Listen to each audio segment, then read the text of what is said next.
बिस्मिल्लाहिर्रहमानिर्रहीम अस्सलाम वालेकुम। पाकिस्तान की तारीख में जो कभी नहीं हुआ वो आज हुआ।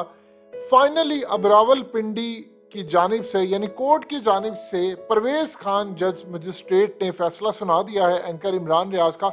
और सारे दलाइल सुनकर इतने कमाल दलाइल थे उनके वकील के, उनको कहा है कि अब दोबारा इसको वापस अटक मजिस्ट्रेट को भेज दिया है मामला सारा। और इसमें उन्होंने FIA का जितना दायरा इख्तियार था, दिफा थी, ये सब खत्म कर दिए, ये फैसला सुनाया है। इसके बाद इमरान रियाज को आज ही दोबारा मजिस्ट्रेट अटक के सामने पेश करने का हुक्म और फैसला सुनाया गया। अब हुआ क्या है वहां पर कि इसके यानी आप जरा सुनिएगा कि वहां पर अदालत में आकर होता क्या रहा। उसके बाद ये फैसला आया। ये सुबह इस्लामाबाद गए, फिर अटक गए, अटक से रावलपिंडी आए, अब दोबारा रावलपिंडी से अटक। ये इस वक्त सूरत हाल है। अब जरा समझ लें कि हुआ क्या है। आज पाकिस्तान की तारीख का अजीबो गरीब दिन था कि एंकर इमरान रियाज तीन जगह यानी आप समझ लें, दूसरे लफ्जों में, आसान लफ्जों में, जलील होते रहे। कभी इधर जा रहे हैं, कभी उधर जा रहे हैं, कभी उनको गर्दन से पकड़ा जा रहा है। लेकिन आज सूरत हाल ये पैदा हुई कि फाइनली उनको ले जाया गया रावलपिंडी के अंदर मजिस्ट्रेट के सामने परवेज खान। और वहां पर जो उनके साथ हुआ है जरा समझिए। इशफाक अली खान जो उनके वकील है, उन्होंने इतने कमाल आर्गुमेंट्स दिए, इतने सॉलिड आर्गुमेंट्स दिए कि अगर ये पाकिस्तान में बड़ी बड़ी स्क्रीन पर, ये वहां पर चूंकि कैमरे भी लगे होते, ये दिखाया जाता, लोगों को पता चलता कि वहां पर सूरत हाल क्या पैदा हुई। ये पाकिस्तान की तारीख का वाहिद शायद मुकदमा हो कि जहां पर मुद्दई है ही नहीं है। यानी जिसने FIR कटवाई है वो शायद एंकर इमरान रियाज को जानता भी ना हो, उसको पता ही नहीं है, और वो इतना मुहिब्बे वतन बना फिरता है कि वो वहां पर मौजूद ही नहीं था। अब आप जरा सूरत हाल समझ ले हुआ क्या है। वहां पर जो आर्गुमेंट्स उन्होंने दिए हैं वो लाजवाब थे। क्या कमाल गुफ्तगू की है। और जिस तरह एंकर इमरान रियाज के जो वकील हैं, उन्होंने जिस तरह अटक में जाकर सरकारी वकील को चुप कराया था, उससे बुरा हाल उन्होंने किया। अब आप जरा समझ लें कि सूरत हाल क्या है। सबसे पहले तो बार बार उन्होंने वही आर्गुमेंट्स दिए जो अटक के अंदर दिए, और उनसे ये पूछा गया कि भाई ये जो मुद्दई था ये अदालत में पेश क्यों नहीं होता। उसका मुकदमा लड़ रहा है वकील, सरकारी वकील। इस्लामाबाद हाई कोर्ट में गए तो उन्होंने कहा हमारा दायरे इख्तियार में नहीं। इसी तरह अटक के मजिस्ट्रेट ने सारे दलाइल सुनकर फैसला दिया मेरे दायरे इख्तियार में नहीं। और इसी तरह जो मजिस्ट्रेट है रावलपिंडी के परवेज खान, उन्होंने भी तकरीबन 30-35 मिनट के दलाइल के बाद कहा कि आप इसको मेरे पास क्यों लेकर आए हैं। यहां तक आर्गुमेंट्स हुए कि देखिए, अगर आप मेरी अदालत में उसको लेकर आए हैं, जब ये आपको मेरी अदालत में उसको पेश करने के मजाज ही नहीं है, तो मैं फैसला या इनकी रिहाई की बात कैसे कर सकता हूं। यहां तक गुफ्तगू हुई। उन्होंने कहा कि मैं तो आपका मजिस्ट्रेट हूं ही नहीं, मेरे सामने आप इनको क्यों लेकर आए हैं। अब पुलिस से उन्होंने ये सवाल पूछा और पुलिस इधर उधर देख रही है, उसको पता ही कुछ नहीं है। अब यहाँ पर सबसे ज्यादा जो अहम तरीन बात है वो है इनके खास तौर पर मियां अली शफीक एडवोकेट ने जो दलाइल दिए। इन्होंने हवाला दिया अटक के जो मजिस्ट्रेट थे उनका। उन्होंने कहा था कि मेरा ज़मीर जिंदा है, मैं ऐसा फैसला दूंगा कि अच्छी तारीख बनेगी। और उन्होंने कहा कि एक चीज आप जेहन में रखिएगा कि जज को जुर्रत दिखानी चाहिए, गैर जानिबदार फैसले किए जाएं। और सबसे बढ़कर उन्होंने बात बताई, उन्होंने कहा कि आप ये देखें कि आप FIR को पढ़ते हैं तो उसके अंदर कितनी सारी खामियां हैं। यानी अगर फौज को इमरान रियाज से मसला था तो वो खुद FIR कराते, जैसे उन्होंने ईमान मजारी के खिलाफ करवाई।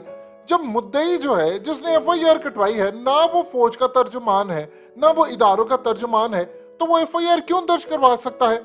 अब आप सोच लें, यहां तक उन्होंने कहा दुनिया की 6ठी बड़ी फौज है पाकिस्तानी, क्या एक सहाफी के इख्तिलाफ राय से कमजोर हो सकती है। फिर उन्होंने पूछा कि वो जो मुरीद अब्बास है और जिस बंदे ने ये सारी FIR दर्ज करवाई, वो कहां से तर्जुमान बन गया है। आप जरा बताएं कि फौज के हकूक का मुहाफिज बनकर ये मशकूक शख्स कैसे FIR दर्ज करवा सकता है। यानी इसका क्या लेना देना, इसके स्टेक्स क्या है। अब वहां पर उनके वकील दलाइल दे रहे हैं कि फौज की तर्जुमानी ISPR के अंडर आती है, वो आकर कोई बयान देना हो, DG ISPR आते हैं। ये अटक का मलिक मुरीद ये कहां से उठकर आ गया। और उसकी जो FIR है वो इमेजिनेशन पर मुश्तमिल है। यानी आप सोच लें कि उसका तासुर है, उसके ख्यालात है। कोई एक चीज ऐसी नहीं थी जो आप उनके वीलॉग में दिखा दें कि जी ये एंकर इमरान रियाज ने गलत कही है, या ये सबूत है, या ये चीज है। जब ये तमाम की तमाम कोई चीज हाईलाइट नहीं है, उसने अपने ख्याल के ऊपर FIR दर्ज करवा दी है, तो बताए ये क्या सूरत हाल है। फिर वो कहते रहे कि फौज की पॉलिसीज पर सवाल उठाना, ये मुल्क दुश्मनी कहां से आ गई है। एंकर इमरान रियाज को आप पाकिस्तान का दुश्मन बनाते हैं।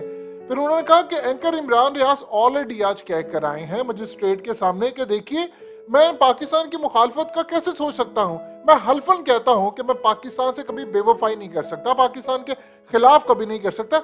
सेम एज इट इज बयान वो यहाँ पर देने को तैयार है। तो आप सिर्फ इतना बता दें कि जिस कमेटी ने एंकर इमरान रियाज को बुलेट प्रूफ गाड़ी का जो एनओसी था वो दिया, उस कमेटी के अंदर ISI और MI के लोग शामिल थे। उन्होंने खुद तस्लीम किया है कि एंकर इमरान रियाज की जान को खतरा है, इन पर दहशतगर्दों से खतरा है। तो फिर इस सूरत हाल में ये इलीगल कैसे हो सकते हैं? जब ये सारे मामलात हो रहे थे तो परवेज खान जो जज थे वहां पर मजिस्ट्रेट, उन्होंने कहा कि देखिए मेरे सामने एंकर इमरान रियाज को पेश ही नहीं किया जा सकता, मैं इनको बताएं कैसे रिहा कर दूं। उन्होंने फिर यहाँ तक बात की, उन्होंने कहा कि मुझे फोन नहीं आते, यानी इस अदालत को फोन नहीं आते, अल्लाह ने कुर्सी पर बिठाया है, कोई इंसान कुछ नहीं कर सकता जब तक अल्लाह ना चाहे। सबसे बढ़कर इंटरेस्टिंग सूरत हाल ये है कि आप देख लें FIA के प्रोसिक्यूटर का अदालत में ये बयान आ गया, उन्होंने कहा जी हमारा तो एंकर इमरान रियाज की गिरफ्तारी से कोई ताल्लुक ही नहीं है। यानी आप सोच लें कि आज उन्होंने आकर ओपनली कह दिया भाई हमारा कोई ताल्लुक नहीं है। तो आप बताएं पीछे क्या सूरत हाल रह जाती है।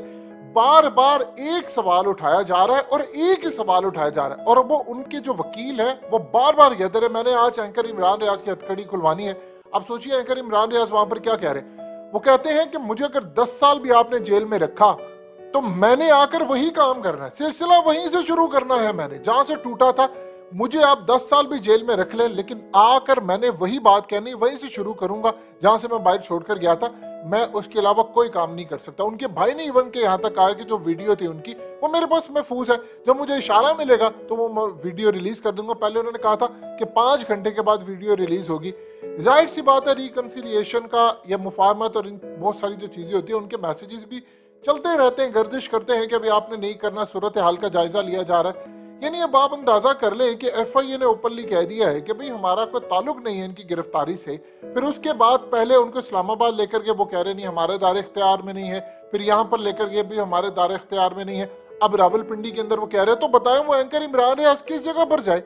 अब आज सोच लें कि चकवाल की पुलिस उनको गिरफ्तार करने की तैयारी कर रही है, फलाने शहर की फलाने शहर की, यानी इस तरह वो हर शहर के अंदर जाकर एक ही तरह के दलाइल देते रहे, क्योंकि FIRs तो सेम है और नीचे जो इवन के मुद्दे कहीं किसी जगह पेश नहीं होना। आप सोचिए जिस बंदे ने FIR कटवाई है, इवन के वो शायद एंकर इमरान रियाज को जानता भी ना, उसको पता ही नहीं है कि वो बंदा कौन है।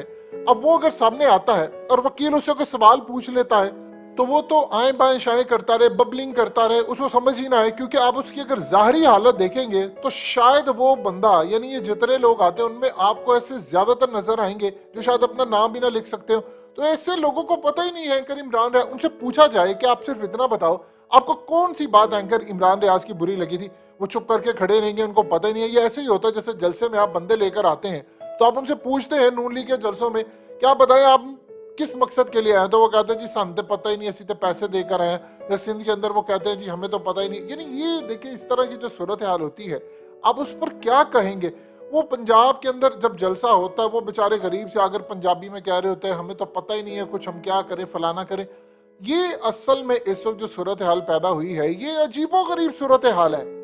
जो बार बार वकील थे खास तौर पर एंकर इमरान रियाज के, वो एक पॉइंट के ऊपर बार बार बताते रहे कि देखिए जुर्मंदाना फैसले होने चाहिए और क्लियर बताएं कि एतराज कहां पर है। इवन के जब वो गए थे अटक के अंदर तो उन्होंने कहा आप CD चला लें या वीलॉग चला लें, इनका पता चले कहां पर आपका मसला, इतने वीलॉग आप बताएं। इवन के आप अंदाजा कर ले किसी को पता ही नहीं है। अब उसके बाद इधर जाना उधर जाना इधर घूमना, ये पाकिस्तान की तारीख में इससे बड़ा कोई जुल्म नहीं हो सकता। आप अंदाजा कर लें कि ये इतने स्ट्रॉन्ग दलाइल थे कि जो सरकारी वकील है वो भी चुप है, जो इन्वेस्टिगेशन ऑफिसर है वो भी चुप है, इन सब की बोलती बंद है। किसी के पास देने के लिए कोई दलाइल ही नहीं है। जब किसी के पास देने के लिए दलाइल नहीं है तो आप बता दें बाकी सूरत हाल क्या है। एंकर इमरान रियाज कह चुके हैं मुझे आप बाहर आने तो मैं वहीं से शुरू करूंगा, मैं बताऊंगा कि मैं कहां से टूटा था, मेरा कलम कहां से तोड़ा गया था, मेरी शुरुआत वहीं से होगी।